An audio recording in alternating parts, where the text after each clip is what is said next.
Bismillahirrahmanirrahim. Assalamualaikum warahmatullahi wabarakatuh. Waalaikumsalam warahmatullahi wabarakatuh. Bismillah, alhamdulillah, la haula wala quwwata illa billah. Yang saya hormati teman-teman dari SD Negeri Kalibuntu Wetan. Pertama dan utama, marilah kita panjatkan puji syukur kehadirat Allah Subhanahu wa Ta'ala yang senantiasa melimpahkan rahmat serta hidayahnya, sehingga pada siang hari ini kita bisa bertemu kembali dalam keadaan sehat dan tidak ada kekurangan apa-apa. Salawat dan salam kita aturkan kepada junjungan Nabi Agung Muhammad Sallallahu Alaihi Wasallam yang kita nantikan syafaatnya di yaumul qiyamah. Allahumma amin. Hari ini saya akan memaparkan penyebaran pemahaman dan penerapan pengalaman budaya positif dengan saya sendiri, Dian Paremesari, calon guru penggerak angkatan 9 di SD Negeri Kalibuntu Wetan, Kabupaten Kendal, Jawa Tengah. Di sini pada konsep inti budaya positif, di sini ada beberapa 7 budaya positif yang ada di sini, yaitu tentang perubahan paradigma belajar, kebutuhan dasar manusia, keyakinan kelas, disiplin positif, motivasi perilaku manusia, nilai-nilai kebaikan, posisi kontrol guru, dan segitiga restitusi. Pada perubahan paradigma belajar, pembelajaran baru merupakan pembelajaran yang dirancang berdasarkan prinsip pembelajaran berdiferensiasi, sehingga peserta didik belajar sesuai kebutuhan berdasarkan tahap perkembangan sesuai teori psikologis modern untuk mewujudkan profil pelajar Pancasila. Di sini profil pelajar Pancasila sudah tidak asing lagi, kita punya 6 profil pelajar Pancasila, yaitu yang pertama, beriman dan bertakwa kepada Tuhan Yang Maha Esa. Dalam hal ini diartikan dengan kehidupan kita sehari-hari bahwa kita memiliki agama atau keyakinan yang dianut dan kita terapkan dalam kehidupan sehari-hari, menjalankan perintah agama. Hablum minallah, hablum minawas. Jadi hubungannya dengan Allah, Tuhan yang ada di alam semesta, dan juga dengan manusia. Terus yang kedua yaitu berkebinekaan global, berhubungan dengan bagaimana kita mengevaluasi, menganalisis bahwa kebudayaan yang ada di sini beraneka ragam. Terus yang ketiga yaitu bergotong royong. Kita tidak bisa hidup sendiri, kita pasti memerlukan bantuan dari orang lain. Jadi kita tetap harus bergotong royong. Dalam ini untuk pelajar atau sebagai profil pelajar Pancasila, siswa-siswi kita didik untuk bisa bekerja sama dan membutuhkan bantuan orang lain. Yang ketiga yaitu mandiri. Mandiri adalah memberikan sesuatu secara mandiri. Jadi pelajar itu bisa dia menemukan atau memberikan sesuatu yang bisa dilakukan secara berkelanjutan. Terus yang ketiga yaitu bernalar kritis. Bernalar kritis di sini adalah pelajar yang bisa memberikan ide atau gagasan yang kreatif, yang bagus, yang bisa diterapkan dalam kehidupan sehari-hari. Yang ketiga yaitu kreatif. Kreatif adalah sesuatu atau pelajar bisa memberikan sesuatu yang muncul dari diri sendiri, ide yang bagus yang bisa dimanfaatkan untuk semuanya. Lanjut set berikutnya, miskonsepsi tentang teori kontrol. Miskonsepsi tentang teori kontrol yaitu ilusi guru mengontrol murid. Jadi guru itu tidak semata-mata dia memberikan dorongan kamu harus seperti ini, seperti tidak. Jadi kita punya kontrol diri, tidak hanya untuk sebagai siswa kita menghukum mereka. Jadi bukan seperti itu ya. Terus untuk yang kedua yaitu ilustrasi bahwa semua penguatan positif efektif dan bermanfaat. Ilustrasi bahwa kritik dan membuat rasa bersalah mampu menguatkan karakter. Jadi dari semua itu selanjutnya yaitu ilustrasi bahwa orang dewasa berhak memaksa. Ilusi bahwa orang dewasa berhak memaksa untuk hal yang lebih baik. Jadi kalau misalkan ada anak didik kita kok merasa dia bersalah, jadi bisa diarahkan ke segala yang lebih baik. Jadi diarahkan untuk menjadi yang lebih baik seperti itu. Lanjut slide berikutnya. Mengubah paradigma stimulus respon ke pendekatan teori kontrol. Stimulus respon yang pertama yaitu realitas atau kebutuhan kita sama. Teori selanjutnya, teori kontrol, realitas kebutuhan kita berbeda. Realitas kebutuhan kita sama, kita butuh sesuatu itu sama. Setiap orang itu punya pemikiran sama, punya kebutuhan yang sama. Semua orang melihat hal yang sama. Kalau kita berada di depan sini, semuanya melihat sama. Adakah yang berbeda? Ada? Tidak ya? Kita mencoba mengubah orang agar berpandangan sama dengan kita. Bagaimana caranya kita mencoba mengubah agar orang berpandangan sama dengan kita? Dengan memberikan suatu petunjuk. Ini, orang ini berpandangannya kok sama dengan saya, pemikirannya sama dengan saya. Berarti dia punya perilaku buruk dilihat sebagai suatu kesalahan. Perilaku buruk dilihat dari suatu kesalahan.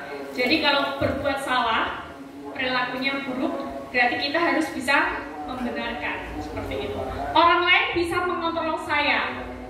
Bagaimana caranya orang lain bisa mengontrol saya? Yaitu tadi ada segitiga restitusi itu.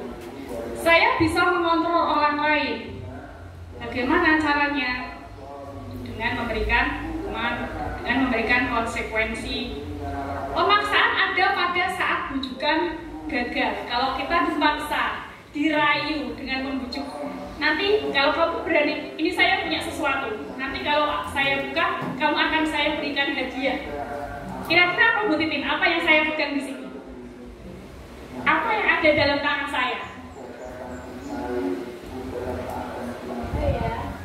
Kalau saya ini tangan saya ada sesuatu di sini, tapi saya tidak mau membukanya. Itu saya punya prinsip. Walaupun Bu Titin nanti kalau dibuka akan saya kasih es krim, saya belikan es buah, tapi saya bersikukuh tidak mau membuka ini. Harta karun ya. Harta karun kata Bu Titin. Jadi gitu ya, saya bisa mengontrol orang lain. Pemaksaan ada pada saat bujukan gagal. Nah seperti ini. Kalau saya dirayu dengan Bu Titin untuk bisa membuka ini, saya nanti akan mendapat hadiah. Tapi yang bisa mengontrol diri saya itu adalah saya sendiri. Model berpikir menang atau kalah. Menang atau kalah. Kalau ada suatu perlombaan pasti ada menang atau kalah. Kemudian teori kontrolnya, yang pertama realitas kebutuhan kita berbeda. Kalau tadi stimulus responnya itu sama, teori kontrolnya tidak, kita berbeda. Kemudian setiap orang memiliki gambaran berbeda. Semua orang melihat hal yang sama, kemudian setiap orang memiliki gambaran yang berbeda. Berarti tidak hanya dalam satu titik, berarti beberapa titik. Kita berusaha memahami pandangan orang lain tentang dunia. Dunianya luas ya Bu Titin. Tidak hanya di Kalimantan, tapi di manapun. Semua berperilaku memiliki tujuan. Tujuannya apa? Kita hidup itu tujuannya apa? Saya pernah ditanya, kamu tujuannya ikut CGP itu apa sih? Pada waktu saya wawancara dulu, pengalaman saya pada waktu wawancara, tujuan kamu ikut CGP itu apa? Kalau Bu Titin tujuannya apa? Ya. Karena ingin peningkatan kualitas saya. Satu. Yang pertama, saya mengikuti program pendidikan guru penggerak itu, yaitu saya ingin meningkatkan kualitas diri saya, tentunya di bidang pendidikan untuk peserta didik dan khususnya di SDN Negeri Kalimantan Wetan, Budian. Kemudian yang kedua, saya ingin menambah pengalaman dan wawasan terhadap diri saya. Bertambah juga saudara berbagai bapak ibu guru hebat di luar sana. Banyak sekali ya, ternyata tujuannya untuk mengikuti pendidikan guru penggerak, calon guru penggerak itu banyak sekali. Sama halnya juga dengan kita hidup pasti ada tujuannya. Tujuannya untuk apa kita hidup, seperti itu. Hanya Anda yang bisa mengontrol diri Anda. benar sekali. Tadi seperti tadi saya menggenggam sesuatu dan ada teman saya atau Bu Titin, dia ingin melihat atau mengambil sesuatu yang ada di tangan saya, walaupun dia membujuk saya untuk membuka, tapi kalau saya bisa mengontrol diri saya untuk saya tidak mau membuka ini, walaupun saya dirayu, saya diberi hadiah, saya tetap tidak mau membuka ini. Nah, itu hanya kita sendiri yang akan bisa mengontrol diri kita. Anda tidak bisa mengontrol orang lain, betul sekali. Kalau saya itu tidak bisa mengontrol, saya bisa mengontrol diri sendiri, tapi saya tidak bisa mengontrol orang lain. Berkolaborasi dan konsensus menciptakan pilihan-pilihan baru, serta model berpikir menang-menang. Kalau tadi untuk stimulus responnya menang atau kalah, untuk teori kontrolnya model berpikirnya menang-menang. Artinya dari menang ke menang lagi. Seperti itu. Lanjut. Lanjut ke disiplin positif. Pengertian dari disiplin positif berasal dari kata disiplin yang berarti belajar. Disiplin mengacu pada disiplin diri dan memiliki tanggung jawab terhadap apa yang dilakukan berdasarkan nilai-nilai yang diyakini. Tujuannya, disiplin positif merupakan salah satu cara penerapan disiplin yang bertujuan untuk menumbuhkan kesadaran serta memberdayakan peserta didik tanpa imbalan, penghargaan atau reward, atau ancaman atau hukuman. Hasilnya, sebagai pendidik, tujuan kita adalah menciptakan peserta didik yang memiliki disiplin diri, sehingga mereka berperilaku itu mengacu pada nilai-nilai kebajikan universal, yaitu secara umum, dan memiliki motivasi intrinsik dalam perubahan perilaku ke arah yang lebih baik. Jadi tujuannya kita disiplin positif itu kita bisa mengarahkan anak yang tadinya dia membuat kesalahan, yang tadinya dia tidak tahu akan apa yang dia buat itu, kemudian dia setelah adanya suatu disiplin positif, jadi dia akan menjadi lebih baik, dari yang salah menjadi benar. Itu timbul dari diri dia sendiri, bukan atas paksaan, ancaman atau apa. Jadi untuk kesadaran dirinya sendiri. Lanjut slide selanjutnya. Nilai-nilai kebajikan yaitu nilai-nilai yang disepakati bersama, lepas dari suku, bangsa, agama, bahasa maupun latar belakang. Contoh nilai kebajikan, institusi atau organisasi. Yang pertama yaitu profil pelajar Pancasila, beriman kepada Tuhan Yang Maha Esa dan berakhlak mulia, berkebinekaan global, gotong royong, mandiri, kreatif, dan bernalar kritis. Untuk Ibu Primary Years program PYP, toleransi, rasa hormat, integritas, mandiri, menghargai, antusias, empati, keingintahuan, kreativitas, kerjasama, percaya diri, dan komitmen. Selanjutnya, keterampilan hidup atau life skill. Dapat dipercaya, lurus hati, pendengar yang aktif, tidak merendahkan orang lain, dan memberikan yang terbaik untuk dirinya sendiri. Jadi ketika itu saling berkaitan dengan semuanya, dari profil pelajar Pancasila, dari PYP, dan juga life skill itu saling berkaitan. Slide selanjutnya. Kebutuhan dasar manusia. Setelah tadi mempelajari tentang disiplin, disiplin positif, selanjutnya ada kebutuhan dasar manusia.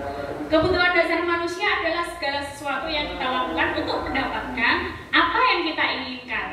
Seluruh tindakan yang kita lakukan memiliki tujuan tertentu, dan semua usaha terbaik yang kita lakukan adalah dalam rangka agar kebutuhan dasar kita terpenuhi dengan baik. Jadi kita mempunyai kebutuhan dasar manusia. Ada berapa kebutuhan dasar manusia, Bu Titi? Ada yang tahu? 5. Ada 5. Coba sebutkan, Titi. Perasaan, kesanggupan, rasa kasih sayang,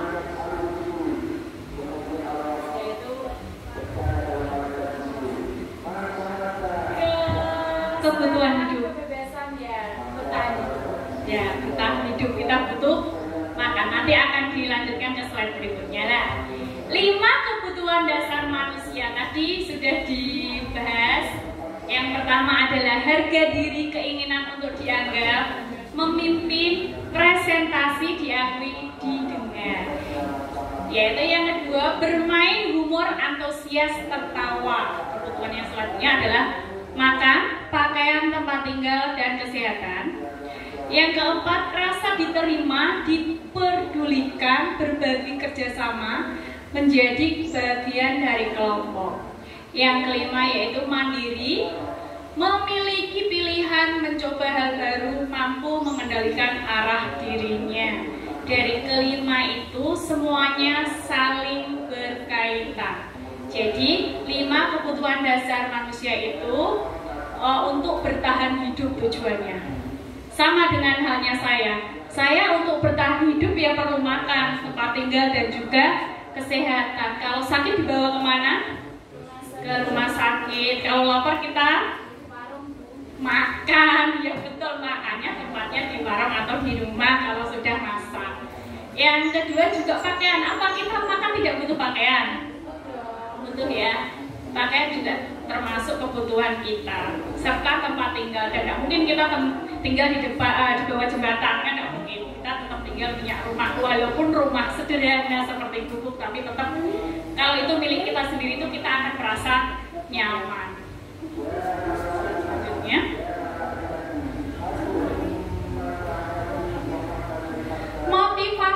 motivasi perilaku manusia.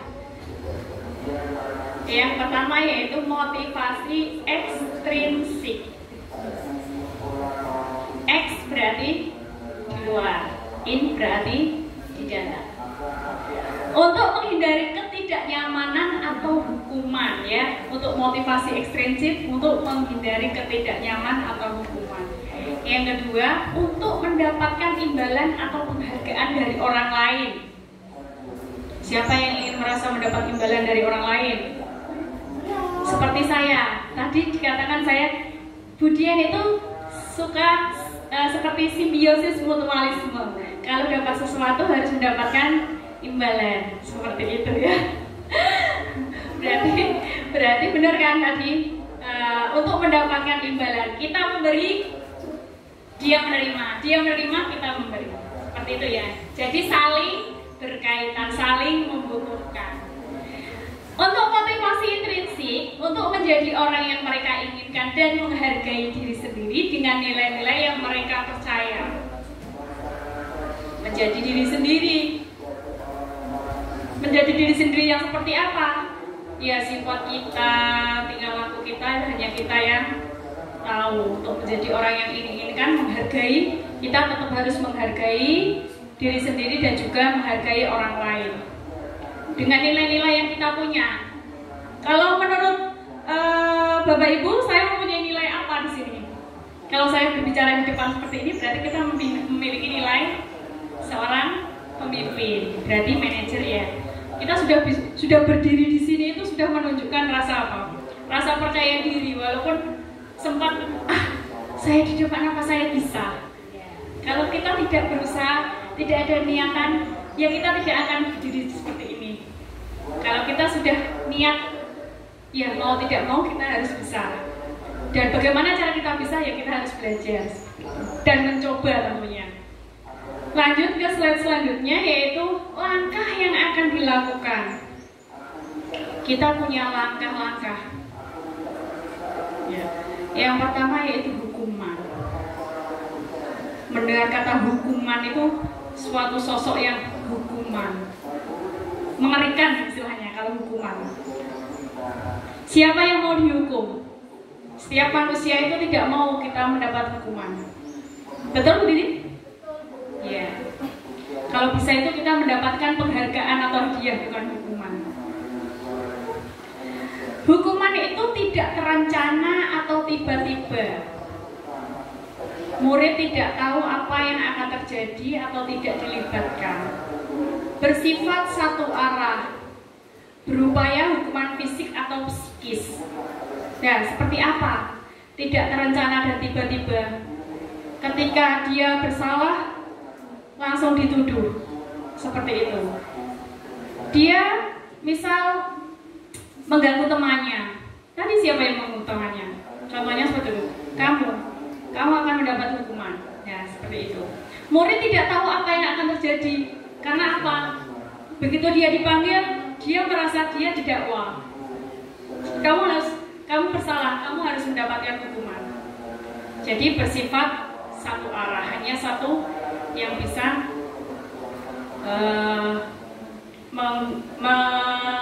mengarahkannya. Yang kedua yaitu berupaya hukuman fisik atau psikis. Kalau fisik biasanya hukuman secara yang melibatkan anak, seperti lari, jewer, dilempar dengan penghapus. Nah, itu termasuk hukuman fisik. Atau menulis 100 kali itu juga termasuk hukuman fisik. Sedangkan hukuman psikis biasanya gini, karena kamu nakal. Siapa sih orang tuamu? Oh, orang tuanya kok dia benar kalau dia nakal. Jadi melibatkan secara psikisnya, secara rohaninya, bukan jasmaninya tapi rohaninya. Konsekuensinya terencana, untuk konsekuensi itu terencana dan disepakati. Berarti sudah ada kesepakatan dulu. Jadi bukan untuk dihukum, bukan hukuman tapi konsekuensi. Yang kedua, murid tetap dibuat tidak nyaman. Kalau hukuman tadi berat, konsekuensi adalah sesuatu yang harus dilakukan karena dan sifatnya itu tidak semata-mata. Jadi direncanakan dulu setelah ada kesepakatan. Sikap guru selalu memonitor murid. Gurunya monitoring, oh anak ini sudah terbiasa nakal, sudah terbiasa dia itu menjahili teman-temannya. Kalau dia kok bersalah, sudah ada kesepakatan tapi dia melanggar, itu termasuk konsekuensinya. Setelah dari ada hukuman dan konsekuensi, tentu saja solusinya apa? Yaitu solusinya dengan restitusi. Restitusi adalah proses menciptakan kondisi bagi murid untuk memperbaiki kesalahan. Dari kesalahan yang dibuat, akhirnya kita menemukan solusinya dengan menggunakan restitusi. Dengan cara apa lagi? Yaitu dengan proses kolaboratif yang mengajarkan murid untuk mencari solusi sendiri. Jadi untuk restitusi ini ada dari penangannya antara hukuman dan konsekuensi. Jadi ada tindakan yang harus dilakukan. Slide selanjutnya.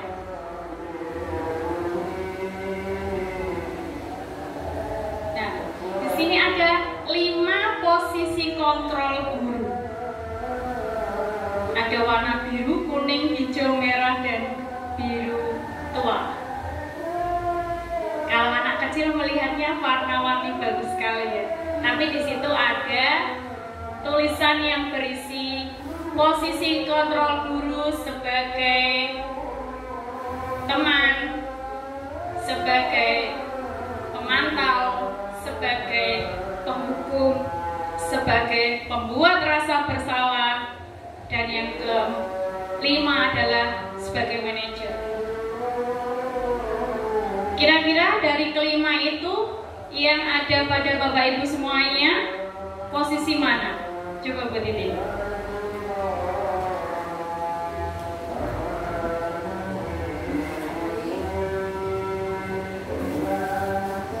Ada beberapa posisi kontrolnya. Kemudian saya biasanya memposisikan kontrol sebagai guru itu saya terkadang ya teman, ya pembuat rasa bersalah seperti itu. Kadang-kadang sebagai teman, kadang-kadang sebagai pembuat merasa bersalah. Ya. Kalau Pak Wisnu, coba Pak Wisnu. 5 posisi kontrol apa yang ada pada diri Pak Wisnu? Biasanya kalau diterapkan dalam pembelajaran. Sebagai teman. Sebagai teman. Kalau sebagai teman itu lebih apa ya? Lebih enak ngobrol kayak temannya sendiri seperti itu ya, lebih enjoy ya. Kalau kuliah, coba kuliah. Baik, terima kasih atas waktunya Bu Dian. Ya, jadi saat saya di kelas, kebanyakan posisi kontrol yang saya miliki adalah sebagai manajer. Karena sebab di kelas itu kan kita harus mengontrol anak-anak untuk melakukan semua tugas-tugasnya dan melakukan kewajibannya.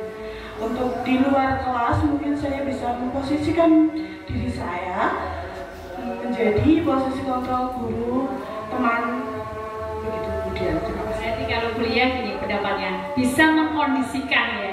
Kalau di sekolah dia sebagai pendidik atau sebagai guru, dia bisa memposisikan diri sebagai manajer.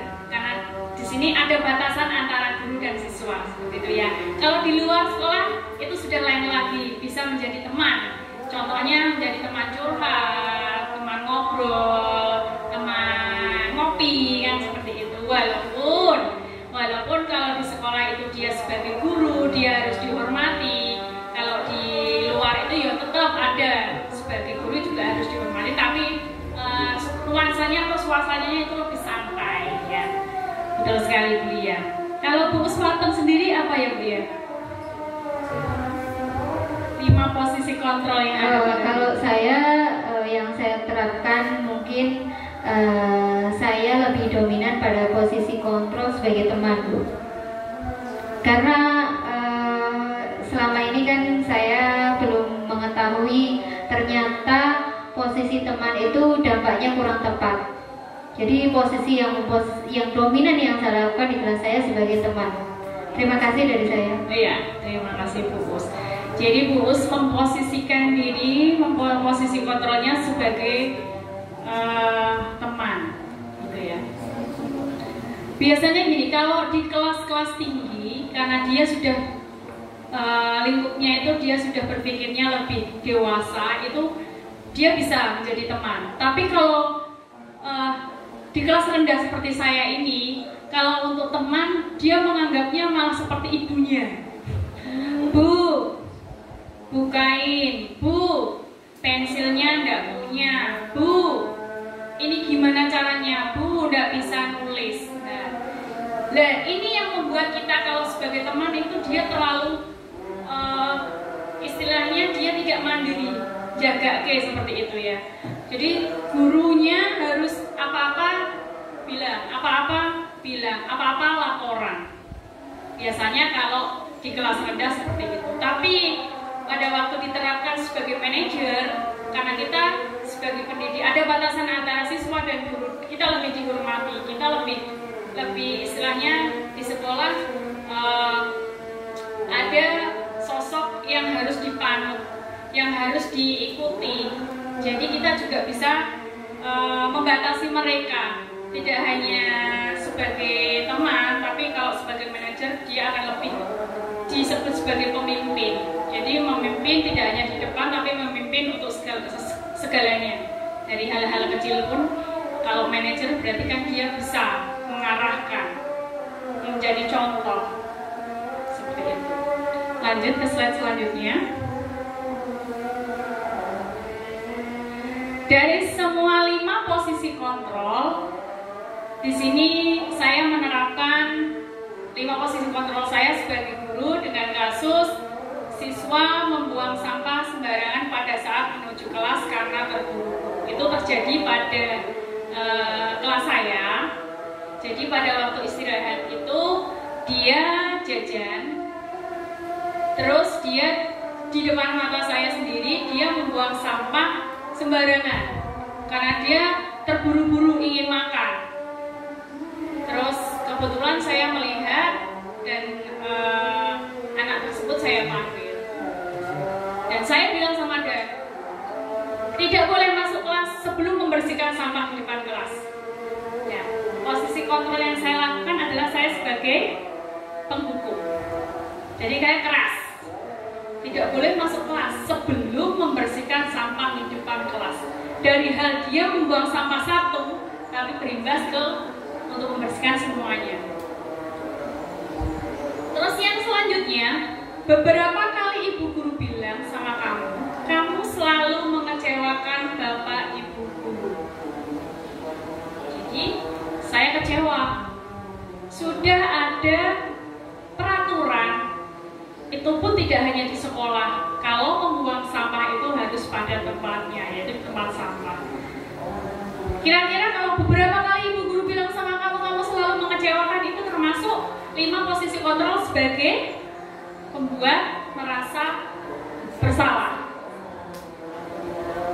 Dari tadi yang menghukum sebagai penghukum yang keras, kemudian kecewa, perasaan kecewa, jadi membuat merasa bersalah.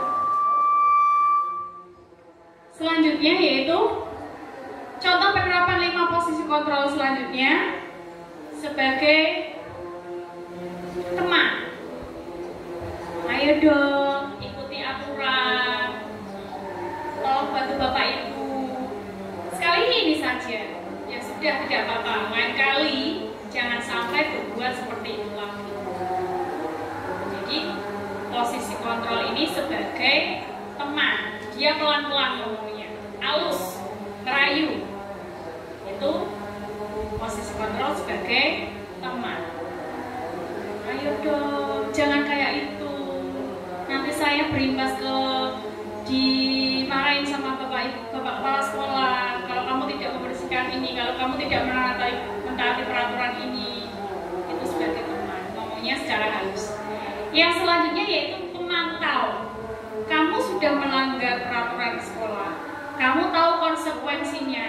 Setelah ini buang sampahnya, kemudian cuci tangan. Memantau, mengamati.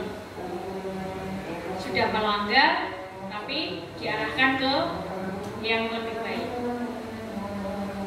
Slide selanjutnya. Contoh penerapan 5 posisi kontrol selanjutnya yaitu manajer. Dengan kasus yang sama, membuang sampah sembarangan. Apakah kamu tahu kenapa Budian dipanggil ke sini? Dia kaget setelah cuci tangan, kok saya disuruh ke ruangannya. Ada apa ini?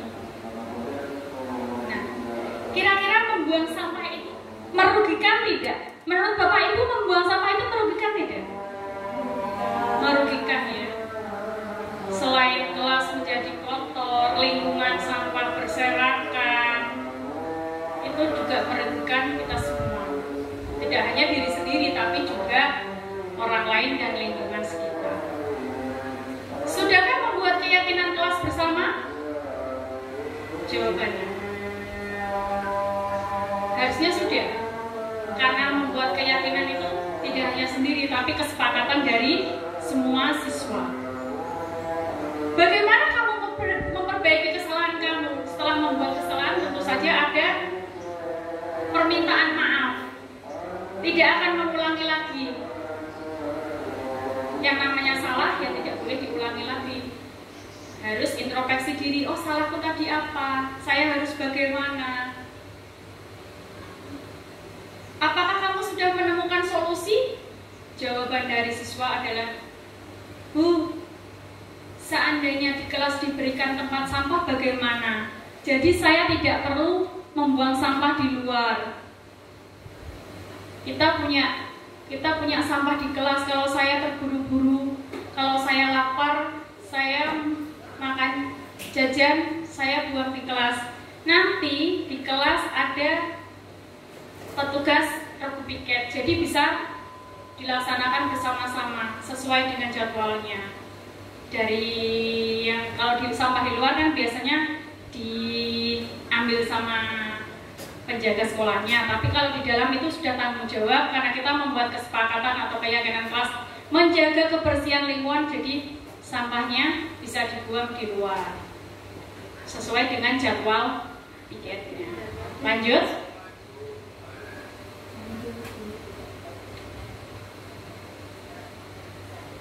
Posisi kontrol apakah aku? Seperti ini memberikan pertanyaan. Dengan kata saya kecewa dengan kamu.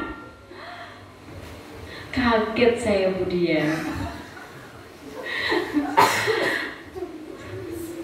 Saya kecewa kecewa dengan kamu. Ini kayaknya kalau tidak salah ya Budian, ini dari 5 posisi kontrol yang sudah diterangkan Budian tadi sepertinya membuat rasa bersalah. Saya kecewa. Saya kecewa, Bu. Ya. Dari kata-kata kecewa sudah bisa disimpulkan karena 5 posisi kontrol yang tepat adalah merasa bersalah karena ada kekecewaan tadi ya. Iya Budian, jangan begitu lagi ya Bu. Ya. Kaget saya. Ya tidak ngantuk. Ya sudah siang ini Bu. Ya lanjut.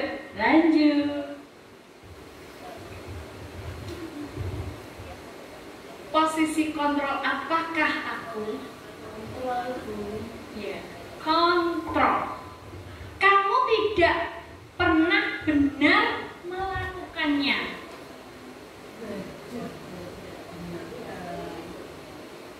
Bulia, Bus.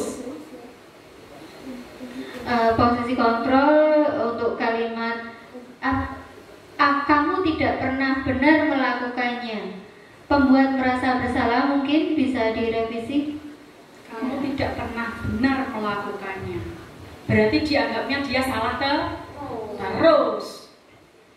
Sekali dia membuat kesalahan, sekali anak itu membuat kesalahan, pasti akan dianggap gurunya, dia akan merasa bersalah terus. Walaupun dia itu benar, tapi tetap ada rasa wes kulino, nah, seperti itu. Oh cah kui meneh. Jadi sebagai seorang guru, seorang pendidik, kalau sudah satu tadi sudah menjadi pemikirannya seperti itu, pasti akan berlanjut seperti itu terus selanjutnya. Sudah dicap ya Bu ya? Ya dicap istilahnya. Kalau itu kamu itu sudah anak nakal. Kalau nakal sekali nakal ya nakal terus. Berarti apa itu? Sebagai Penghukum. Ya. Kalau menurut saya sih penghukum, lebih cenderung ke penghukum. Kamu tidak benar, berarti kan dia merasa salah terus. Dia mau bergerak sedikit, dia takut salah. Akhirnya dia biasanya apa? Minder. Nah, kalau di kelas ada anak seperti itu, adakah Bapak Ibu yang punya anak didiknya seperti itu?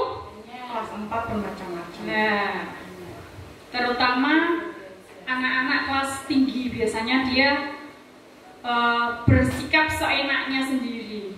Kalau sudah dia merasa dia paling bisa, paling pintar, paling dia mampu, dia akan ada juga yang di kelas rendah seperti saya, anak kelas 1, dia merasa dilindungi oleh orang tuanya, dia juga berlaku seenaknya. Dia melakukannya itu seperti dia tidak pernah berbuat salah. Dengan contohnya, misalkan dia tidak membawa pensil. Dengan seenaknya, misalkan temannya ada punya 2 pensil, dia langsung mengambil tanpa kata meminjam. Karena dia sudah terbiasa di rumah seperti itu. Jadi kalau didikannya dia di rumah seperti itu, dia pasti akan di sekolah akan memperlakukan sama seperti itu. Dianggapnya itu punya temannya, punya dia sendiri. Padahal harusnya dia pinjam harus bilang. Kalau sudah selesai juga harus dikembalikan dan juga harus bisa mengucapkan rasa terima kasih. Slide selanjutnya, posisi kontrol apakah aku? Apa rencanamu untuk menyelesaikan masalah ini? Ya. Apa rencanamu untuk menyelesaikan masalah ini? Baik, terima kasih. Iya, untuk posisi kontrol apakah aku, kalimat apa rencanamu untuk menyelesaikan masalah ini, menurut saya ini adalah posisi kontrol manajer Ibu. Manajer. Apa rencanamu untuk menyelesaikan masalah ini?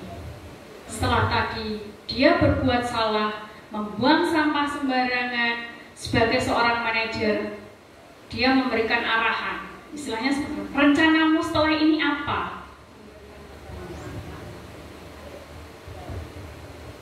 Solusinya apa? Setelah tadi ada yang dicap sudah terbiasa. Coba Bu ini. Kalau kira-kira kalau Bu Weni tadi jawaban dari Bu Lia sebagai manajer, kalau menurut Bu Weni sebagai apa? Ya, terima kasih kesempatannya Bu Dian. Menurut saya sama seperti Bu Lia, posisi kontrol ini adalah manajer, karena dalam posisi kontrol manajer itu dapat menyelesaikan masalah dan memberikan solusi terhadap masalah tersebut. Tentu saja dengan sudut pandang sebagai pemimpin ya.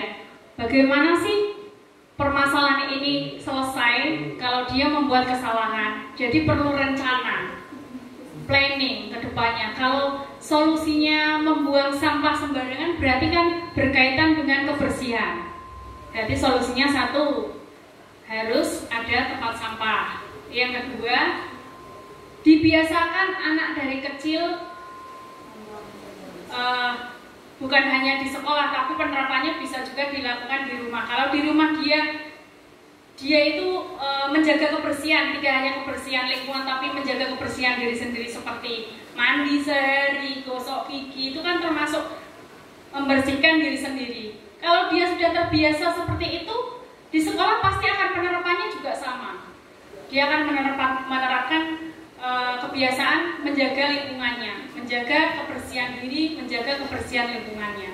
Jadi solusinya tadi ada yang dengan fasilitas sampah, tempat sampah, dengan pemberian nasihat bahwa membuang sampah itu salah, dengan adanya keyakinan kelas sebelum disepakati kalau semuanya membuat kesalahan pasti akan dihukum. Nah, keyakinan itu kan dibuat sebelum. Kalau sudah disepakati berarti kan kesepakatan kelas kan seperti itu.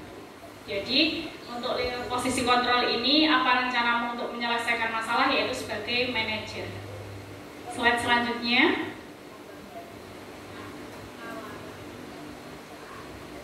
Posisi kontrol apakah aku? Ayolah lakukan demi Bapak Ibu ya. Ayolah mengajak ya. Pak Wisnu? Iya, terima kasih. Ayo lakukan demi Bapak atau Ibu ya. Itu menurut saya termasuk posisi kontrol teman, karena itu mengajak siswa itu kayak untuk bersahabat, ayolah gitu. Mengajak bareng-bareng ya, ayolah. Secara tentunya tidak mendakwa, tapi mengajak untuk ke yang lebih baik lagi dengan cara halus kalau sebagai teman ya. Kalau sebagai penghukum tadi kan dengan cara yang keras ya begitu ya. Hei, kamu salah. Kamu tidak boleh masuk ke dalam kelas. Kamu harus membersihkan dulu. Kalau sebagai teman, ayolah lakukan. Itu kan sudah termasuk salah. Itu merugikan orang lain, merugikan lingkungan. Jangan seperti itu. Lah itu ngomongnya secara halus, itu berarti posisi kontrol sebagai teman. Untuk slide selanjutnya.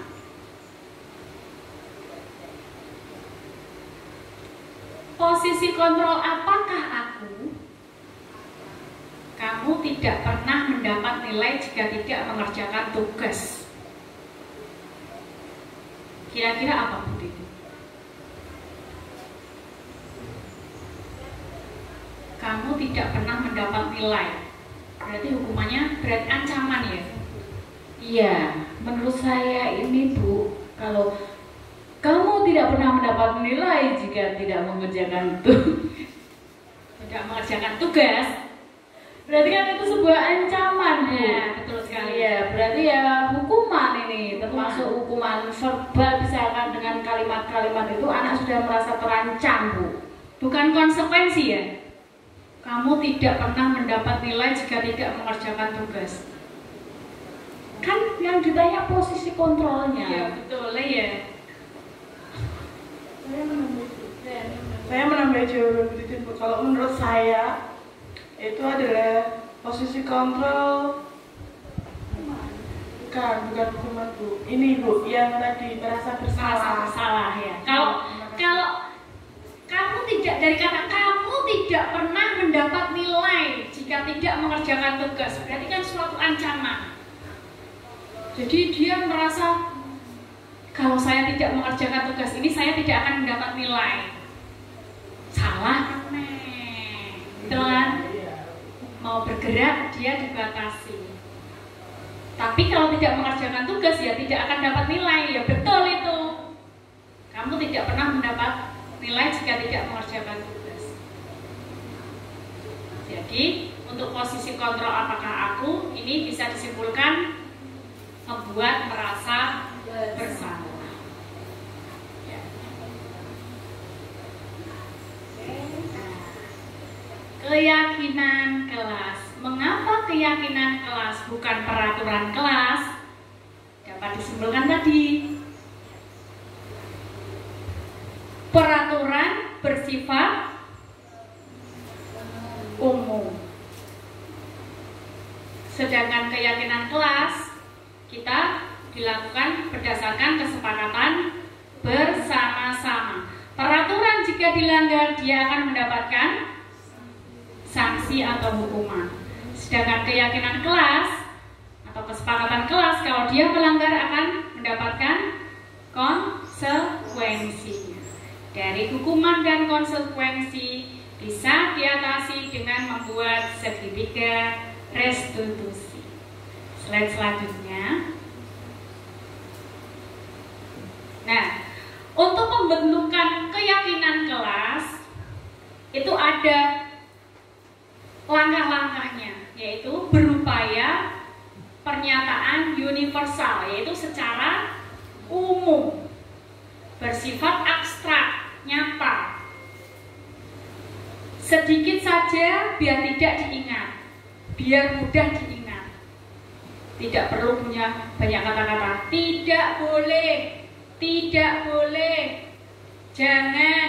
Tapi bersifat lebih spesifik. Contohnya tadi, kalau tidak boleh curang, berarti harus jujur.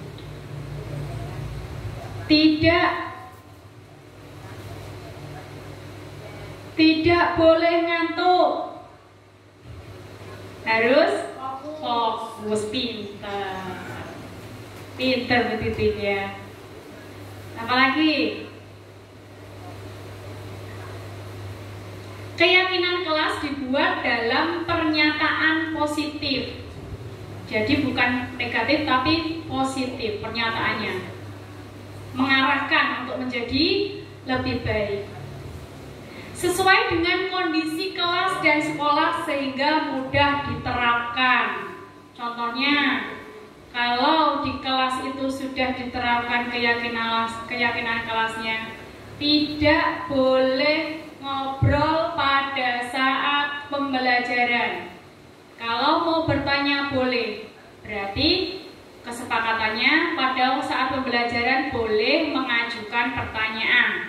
Jadi tidak boleh ngobrol tapi mengajukan pertanyaan. Semua warga sekolah atau warga kelas dilibatkan saat membuat keyakinan kelas. Kira-kira Bapak Ibu sudah menerapkannya di kelas apa belum? Sudahkah membuat keyakinan kelas pada kelas masing-masing? Sudah. Dibuat sendiri atau bersama dengan siswanya? Bu Tini sudah? Sudah dong Bu. Sudah. Bagaimana menerapkannya Bu Tini? Ya, saya memberikan kesempatan ide-ide yang cemerlang terhadap impian kelas dari siswa kelas 2 dengan cara memberikan kertas, kemudian menuliskan semua harapan dan impian untuk mewujudkan keyakinan kelas. Setelah itu kami sepakati seperti itu kemudian. Oh iya. Berarti sudah dilaksanakan ya? Iya Bu. Kalau ini di sini ada contoh dari keyakinan kelas saya. Yang pertama yaitu masuk kelas tepat waktu. Yang kedua berpakaian rapi sesuai dengan aturan sekolah. Bukan hanya rapi tapi sesuai. Jadi dikaitkan dengan seragam sekolah yang sesuai. Kalau hari Senin ya pakai merah putih, jangan pakai baju pramuka. Jadi sesuai, walaupun sudah rapi tapi harus sesuai dengan aturan yang ada di sekolah. Yang ketiga yaitu menghargai guru. Kalau menghargai berarti menghormati ya. Ada batasan antara guru dan muridnya atau siswanya. Yang keempat, proses belajar yang menyenangkan. Bagaimana proses belajar yang menyenangkan itu? Ya tentu saja yang tidak membuat anak merasa takut. Jadi dia belajar di kelas itu aman, nyaman, dan tenang, tanpa ada gangguan atau tanpa ada ancaman dari temannya atau dari gurunya. Yang keempat, menjaga kebersihan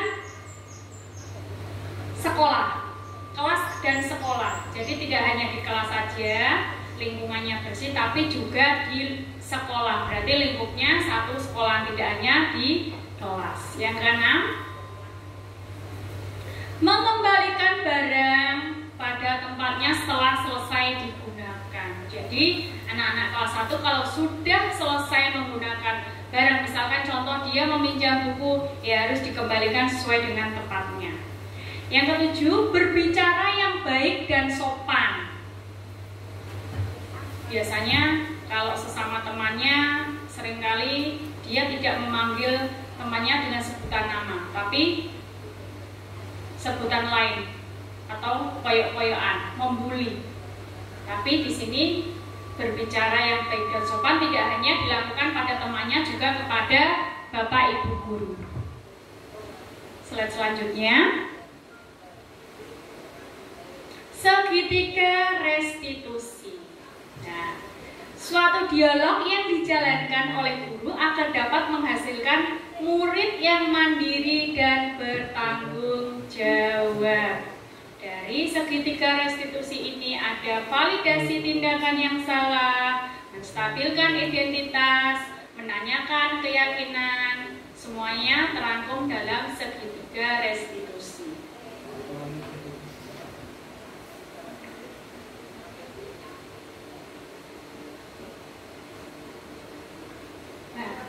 Bagaimana cara menstabilkan identitas?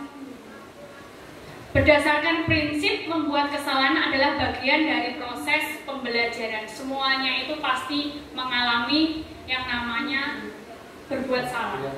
Tidak ada, manusia itu tidak ada yang sempurna. Semuanya pasti berbuat kesalahan. Nah, berbuat kesalahan itu, kalau sudah berbuat kesalahan, dia pasti akan introspeksi diri. Bagaimana kesalahan saya ini? Bagaimana saya menjadi lebih baik? Kalau berbuat salah, saya harus bagaimana? Berbuat salah itu wajar. Tidak ada manusia yang sempurna. Ibu bapak juga pernah melakukan itu. Ibu bapak tidak mau mencari siapa yang salah, tapi ibu bapak ingin mencari solusi permasalahan ini. Kamu berhak merasa seperti itu. Kalau sudah berbuat salah, kita introspeksi diri. Selanjutnya bagaimana cara solusinya untuk menyelesaikan permasalahan itu. Dan juga tidak lupa harus meminta maaf. Itu yang penting.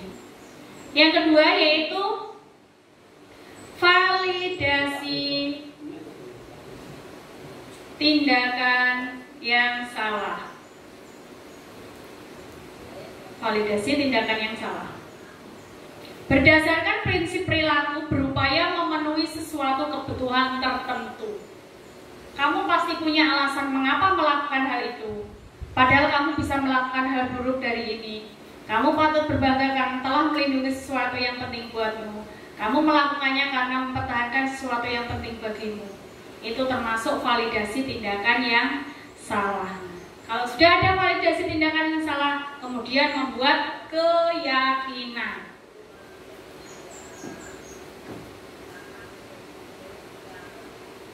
Bagaimana membuat keyakinannya? Berdasarkan prinsip teori kontrol bahwa pada dasarnya kita memotivasi secara intrinsik. Tadi sudah dipelajari dari awal, ada motivasi ekstrinsik dan motivasi intrinsik. Apa keyakinan kelas kita, nilai-nilai apa yang telah disepakati bersama, seperti apa gambaran kelas ideal menurut kamu, kamu ingin menjadi orang yang seperti apa. Pasti semuanya itu berkaitan.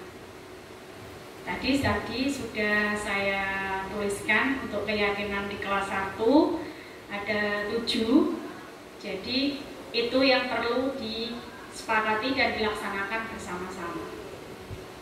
Nah, contoh dari kasus tadi sudah saya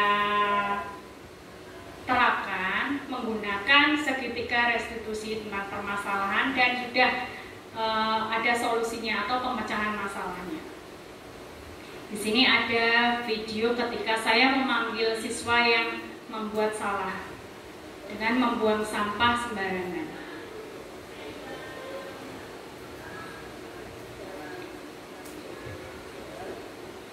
Kita bisa melihatnya bersama-sama.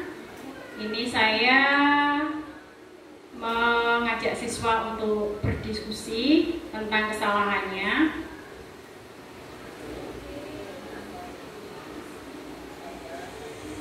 Jadi dia jajan terburu-buru sehingga dia membuang sampah sembarangan karena dia belum sarapan. Jadi pada waktu jam istirahat dia jajan, kemudian dia sambil berdiri makan, terus sampahnya dibuang sembarangan. Saya tanyakan alasannya karena dia tadi pagi belum sarapan pada saat jam olahraga.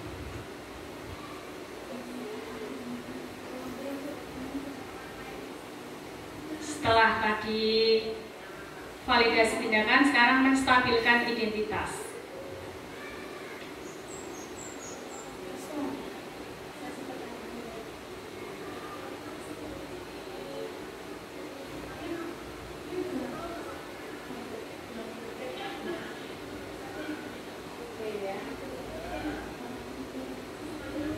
Yang terakhir yaitu membuat keyakinan.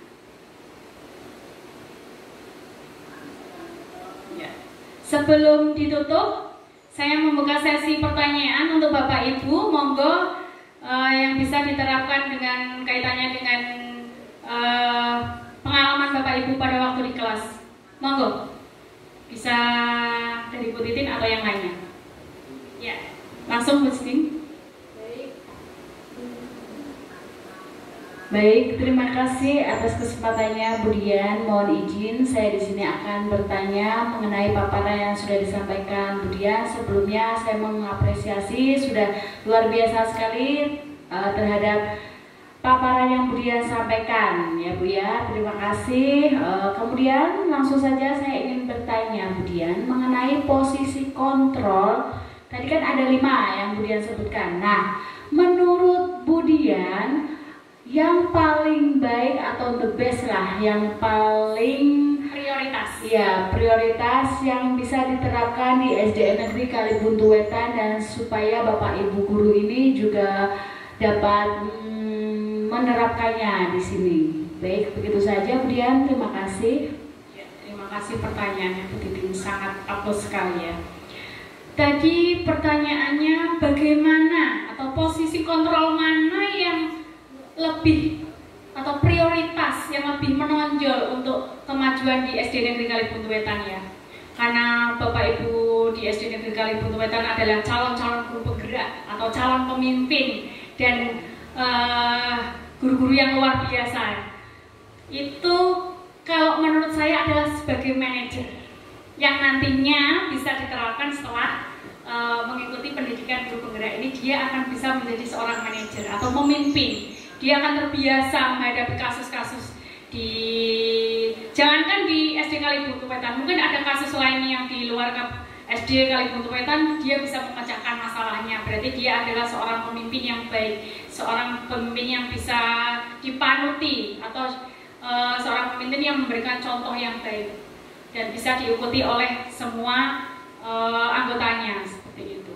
Jadi kalau menurut saya adalah untuk kemajuan di SD Negeri Kalibuntu Wetan yaitu sebagai manajer. Baik, terima kasih Bu Dian atas jawabannya yang luar biasa sekali. Monggo selanjutnya siapa yang ya, Belia. Terima kasih atas waktunya. Untuk pemaparan atau presentasi yang sudah Ibu sajikan tadi, saya sudah memahami dan mungkin nanti kedepannya saya akan terapkan di kelas saya sendiri. Kemudian pertanyaan untuk Budian, bagaimana sih, tadi kan saya belum membuat itu Bu, keyakinan kelas. Jadi gimana sih caranya alur pembuatan keyakinan kelas itu Bu yang benar Bu? Jadi saya harus bagaimana nanti membuat itu Bu? Terima kasih. Ya, terima kasih. Langkah-langkahnya begitu ya berarti. Langkah-langkah untuk membuat keyakinan kelas. Tadi sudah dari awal sudah dijelaskan kalau kita langkah-langkah membuat keyakinan kelas adalah yang pertama antara guru dan siswa dulu. Jadi di dalam kelas sebelum kita membuat kesepakatan kelas kita perlu keyakinan kelas dulu. Jadi anak-anak yang merasa dia seperti punya kasus atau apa itu akhirnya kan dia akan bagaimana untuk menjadi lebih baik kalau dia bersalah. Jadi seperti membuat peraturan tapi tidak menghukum. Jadi dibuatlah seperti keyakinan kelas. Nah, keyakinan kelas ini harus ada kesepakatan dari siswa dan murid. Nah, langkah-langkahnya tadi sudah disebutkan, ada menstabilkan identitas, validasi tindakan, terus membuat keyakinan. Kan itu prosesnya dari awal sampai akhir. Kalau di kelas kita tidak mungkin semuanya itu benar, pasti suatu saat akan anak itu membuat kesalahan. Ya, dari kesalahan itu kita buat keyakinan kelas untuk menuju ke kesepakatan kelas, dan dari keyakinan kelas itu biar tidak dihukum, dia membuat kesepakatan kelas untuk meringankan hukuman. Kalau sudah dibuat berarti kan hanya konsekuensi yang harus dilakukan dan tidak menghukum siswa. Seperti dulu zaman saya sekolah, kalau menghukum itu tidak kayak sekarang. Kalau sekarang kan kita tidak boleh menghukum anak secara fisik kan. Psikis pun juga sebenarnya tidak boleh, tapi kalau kita tidak membuat suatu hukuman dia tidak akan jera. Akhirnya akan berulang lagi dan berulang lagi. Kalau zaman saya dulu, kalau saya salah, saya dilempar penghapus. Kalau saya ngobrol sendiri pada waktu pembelajaran, saya disuruh berdiri di luar kelas sambil berdiri satu kaki.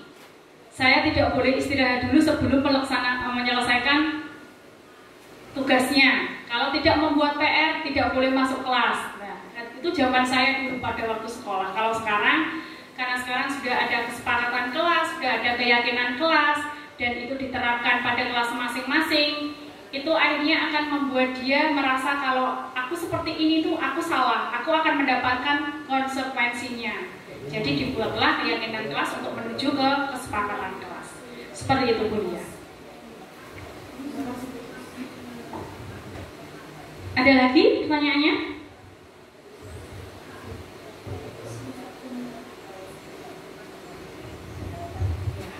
Dari Pak Wisnu. Kalau tadi ibu-ibu semua, sekarang bapak-bapak.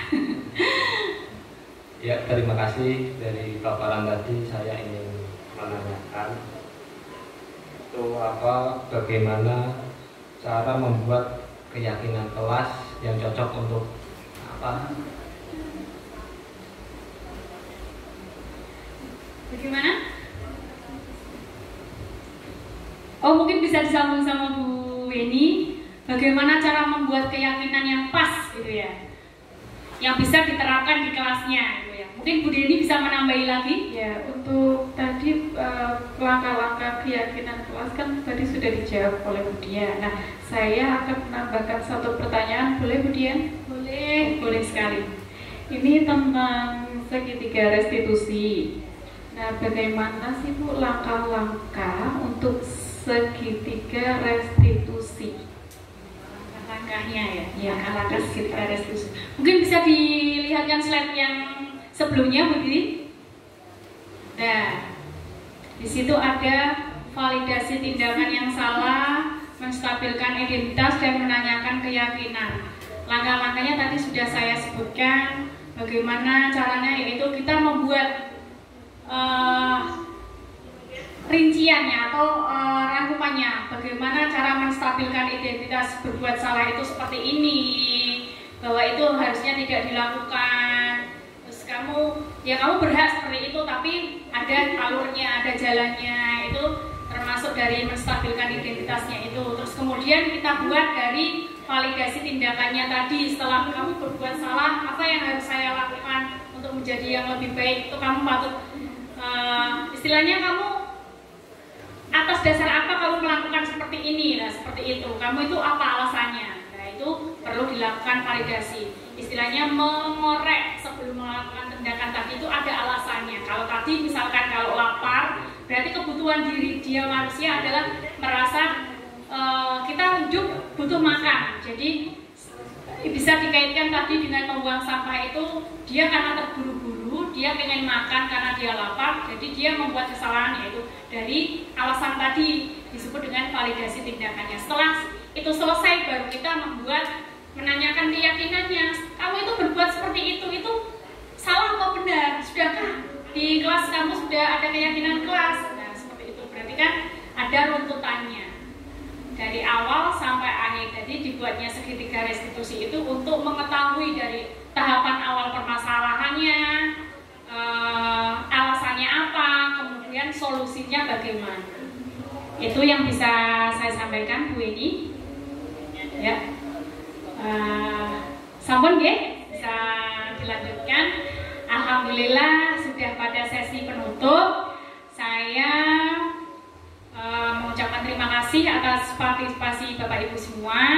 Saya akhiri pemaparan pada hari ini tentang bagaimana cara menerapkan budaya positif. Saya akhiri, wabillahi taufiq wal hidayah. Wassalamualaikum warahmatullahi wabarakatuh.